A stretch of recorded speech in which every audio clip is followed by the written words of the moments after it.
You look absolutely marvelous. What a sight. Good afternoon. Congratulations to this wonderful class of 2012, exuberant graduates, relieved parents, loving friends, and exhausted professors. I am really so honored that you've given me the privilege to address me in what is so special a day for you and special to me as well. My hat's off to you. So I want to tell you first about this hat. When I arrived, I was greeted by a most wonderful and welcoming lady, Master Pamela Lawrence, and who said to me, "Would you like to go upstairs and wash up?" And I said, "I don't think I need to." And she said, looking at me, "Yes, you're right, you already are washed up." Where's Pamela? Anyway, she made up for it. This is her hat. So,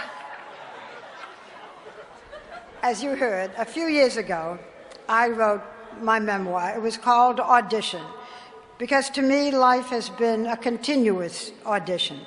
And while writing the book, I had to do some research on my family, including my paternal grandmother, Lily, whom I had never met. She was evidently a very elegant and fastidious woman, and on her deathbed, she turned to her 7 children and told them that she was a virgin. And they said, "Well, how is that possible? We are here, 3 sons and 4 daughters. You must have done something with Grandpa." And she said, "Yes, I did, but I never participated."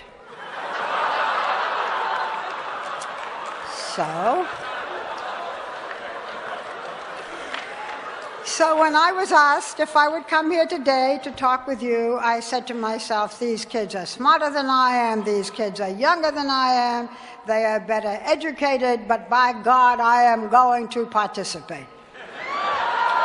So,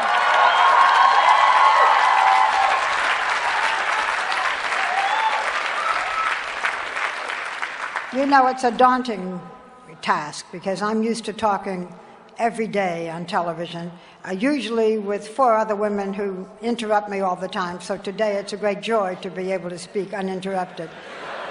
But I was trying to think of what I could tell you that's going to make the least bit of difference in your lives, even 10 minutes from now. When I went to college, I went to a very small college called Sarah Lawrence back in the Middle Ages. I had a professor who became very well known. His name was Joseph Campbell, and he exhorted us all to follow our bliss. Do what you love, follow your bliss, and you will truly be successful. Well, it was great advice, except when I graduated from college, I hadn't a clue what I really loved. I had no bliss to follow. And so when I look at all of you today, I think many of you do know what your bliss is. Graduate school or medicine or law or biology, ecology, sociology. How about none of the above? How many of you in this graduating class truly know what your bliss is? Raise your hands. Isn't that interesting? Not that great a number. How many of you do not know what your bliss is? Raise your hands. Don't be afraid. Most of us don't. I didn't find my bliss until I was in my 30s, and then by luck, but that's another story. So when you walk out of here and everybody, every friend, every family member says, "What are you going to do? What are you going to do?" Just tell them you haven't yet found your bliss.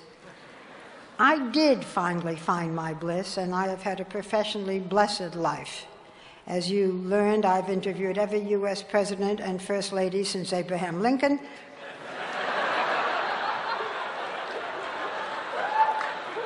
The terrible thing is that there are some of you out there who really believe that.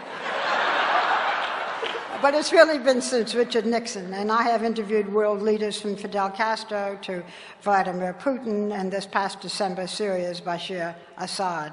So I should know something about leadership and some message that I could give you.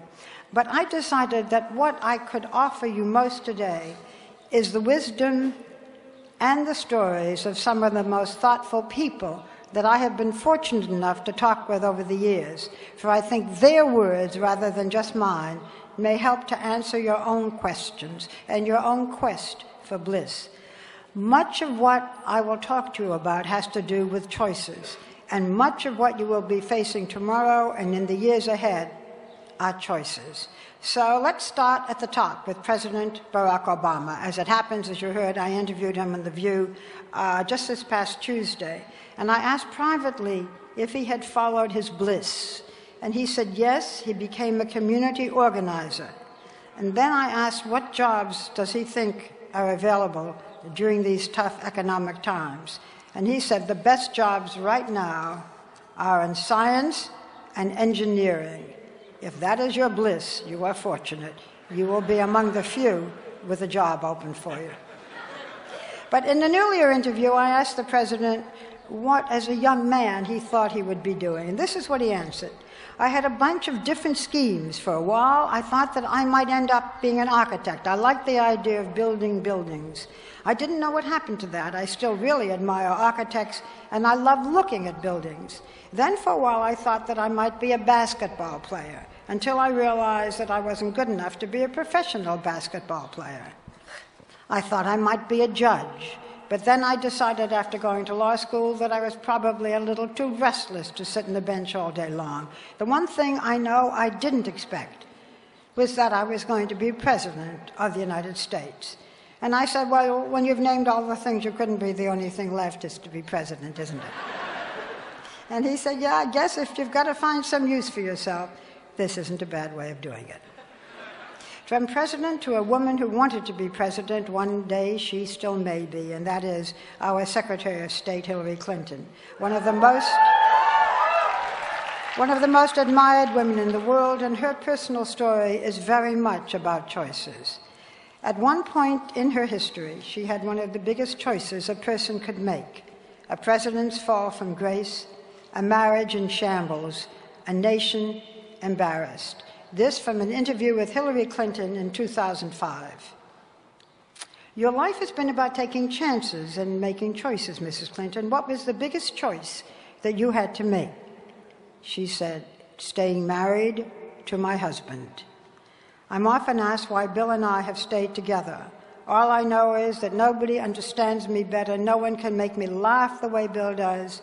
Even after all these years, he is still the most interesting, energizing, and fully alive person I have ever met. Everyone has a choice every single day about how to live your life. And I know that many people looking at my life would say, oh my goodness, how tough. I look at it differently. I look at the lessons that I've learned, the opportunities that I've had. I asked, what's the most important lesson you learned? She said that life is a gift, and that we learn as we go, and that love and hope and faith are truly the most important gifts that we can have, and that we can give to one another. And that when something difficult happens, you have to decide what's important to you, what your priorities are, and you have to listen hard to your own heart.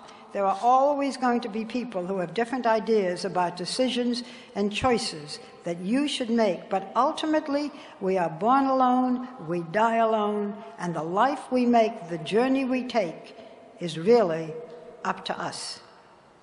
From Hillary Clinton to the Dalai Lama, he's one of my all-time favorite leaders, a man without a country, a man regarded by many as a god who calls himself a teacher, and was given his title when he was 2 years old, the exiled Dalai Lama of Tibet. I went to talk with him in Dharamsala in India because, as you know, he's been exiled from Tibet. I went because we were doing a 2-hour special called Heaven, Where Is It and How Do We Get There? And I talked to a great many religious leaders from the different faiths. Most said the purpose of life is to go to heaven or to paradise. The Dalai Lama, however, when I asked, said, the purpose of life is to be happy. And how do you get to be happy? Through compassion, he said, and warm-heartedness. You achieve those qualities in part by abandoning all negative thoughts and feelings of competition. So for about 3 days after the interview, I practiced what the Dalai Lama had taught me. I practiced compassion. I was extremely warm-hearted. I was not jealous. I had no negative thinking. I smiled a lot. I was so warm-hearted, and I was exceedingly boring.